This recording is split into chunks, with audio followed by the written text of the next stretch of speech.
Assalamualaikum warahmatullahi wabarakatuh. Bagaimana kabarnya anak-anak kelas 4? Alhamdulillah, semoga kalian tetap baik-baik saja di rumah dan selalu dalam perlindungan Allah Subhanahu wa Ta'ala.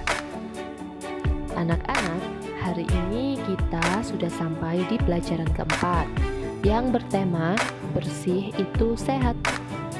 Seperti biasa, sebelum kita mulai, mari kita berdoa bersama terlebih dahulu.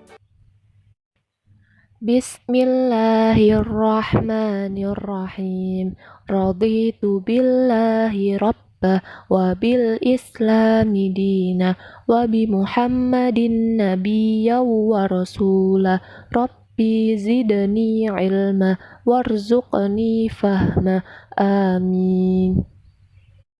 Subtema pertama, mengenal arti bersih dan sehat. Bersih berarti bebas dari kotoran. Kalau badan terhindar dari kotoran, maka tidak akan mudah terkena penyakit. Sedangkan suci artinya bebas dari najis. Najis adalah sesuatu yang membuat kita terhalang dalam beribadah. Contohnya, liur anjing, darah, air kencing, tinja atau kotoran. Misalnya, kalau kalian terkena kotoran ayam, maka kita tidak boleh melakukan sholat karena di badan kita ada najis yang menempel. Najis tersebut harus disucikan atau dibersihkan terlebih dahulu. Najis sudah pasti kotor, namun kotor belum tentu najis. Contohnya, kalau ada lantai yang kotor karena tanah dan debu, itu masih dikatakan suci karena kotornya tidak mengandung hal-hal yang najis. Beda ceritanya kalau ada lantai yang kotor karena ada air kencing anak bayi di situ. Maka lantai tersebut najis dan tidak boleh digunakan untuk beribadah atau sholat kecuali setelah lantainya disucikan. Misalkan lagi, kalau baju kita terkena air kencing cicak, berarti terkena najis dan tidak bisa digunakan untuk sholat karena tidak suci.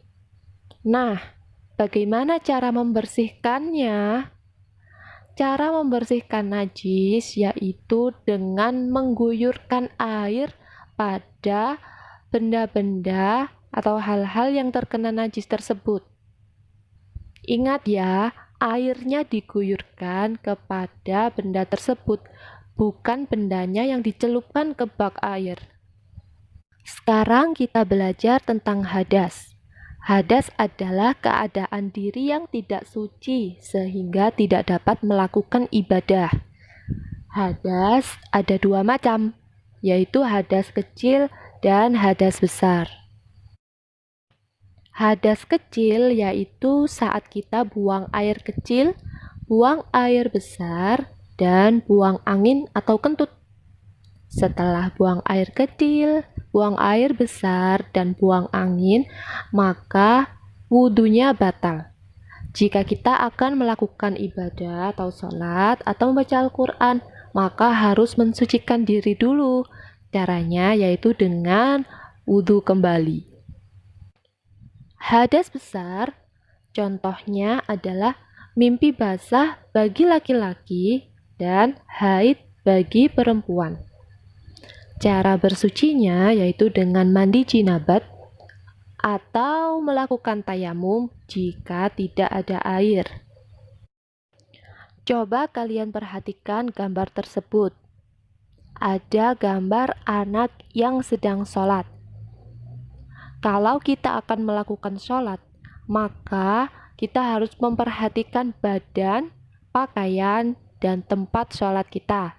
Semuanya harus dalam keadaan bersih dan suci. Tidak boleh ada najis yang menempel di badan, di pakaian, dan di tempat sholat kita. Selain itu, semuanya juga harus dalam keadaan bersih, bukan hanya suci. Karena kita akan menghadap kepada Allah, Tuhan kita. Tidak pantas kalau kita menghadap Tuhan dengan pakaian atau tempat yang tidak bersih. Jangan lupa juga untuk selalu menjaga kebersihan tubuh, karena Allah menyukai orang-orang yang bersih. Bersih itu indah, dan jika bersih maka akan membuat kita selalu sehat. Penyakit tidak akan mudah menyerang tubuh orang-orang yang mencintai kebersihan. Subtema kedua, aku senang berwudu. Anak-anak pasti sudah tahu berwudu itu yang bagaimana. Kita perlu melakukan wudu setiap kali akan melakukan sholat dan membaca Al-Quran. Tata cara wudu tentunya diawali dengan niat. Anak-anak sudah hafal kan niat berwudu? Coba kita baca bersama-sama. Bismillahirrahmanirrahim. Nawaitul wudu'a li raf'il hadasil aswari fardhan lillahi ta'ala. Kemudian berwudu diawali dengan membasuh kedua tangan. Lalu berkumur-kumur dengan kumur yang sempurna sebanyak 3 kali. Kemudian dianjurkan untuk menghirup air melalui hidung agar dapat membersihkan kotoran-kotoran di dalam hidung. Kemudian kita wajib membasuh muka kita. Batasnya yaitu pada dahi yang paling atas berdekatan dengan rambut, pada pangkal telinga kanan dan kiri, dan di bawah dagu. Selanjutnya, membasuh kedua lengan kita sampai pada siku. Lalu mengusap dahi dengan air sebanyak 3 kali juga. Membersihkan telinga sebanyak 3 kali pada telinga kanan dan kiri. Dan membasuh kedua kaki kita dengan air sampai mata kaki. Setelah wudhu, jangan lupa untuk berdoa.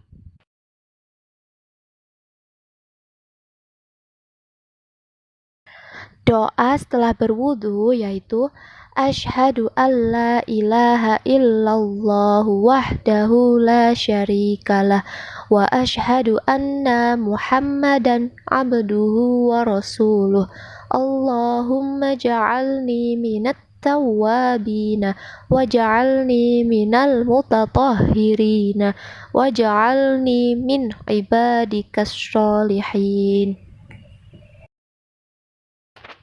Tayamum adalah cara mensucikan diri selain berwudu. Kita boleh bertayamum jika yang pertama tidak ada air. Kita sudah berusaha mencari air, tetapi tidak mendapatkannya, sedangkan waktu sholat sudah masuk. Yang kedua, sedang sakit. Apabila terkena air, bagian anggota wudhunya akan bertambah sakit. Menurut keterangan dokter, maka kita boleh bersuci dengan cara tayamum. Yang ketiga, sedang dalam perjalanan dan sangat sulit mendapatkan air.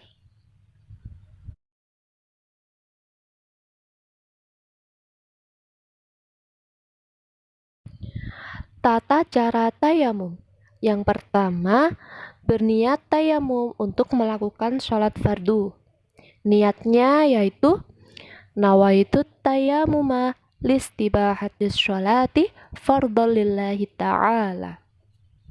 Yang kedua, mengusap muka dengan debu yang bersih. Lalu letakkan 2 tangan pada debu dan usapkan ke wajah. Yang ketiga, mengusap 2 tangan sampai siku dengan debu yang bersih. Untuk lebih jelasnya, kalian juga bisa melihat video praktek tayamum di video selanjutnya.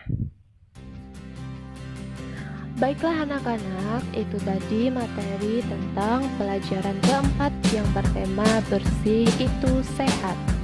Semoga anak-anak bisa memahaminya ya. Kalau begitu, sampai jumpa di materi berikutnya. Video ini Ibu cukupkan dahulu. Assalamualaikum warahmatullahi wabarakatuh.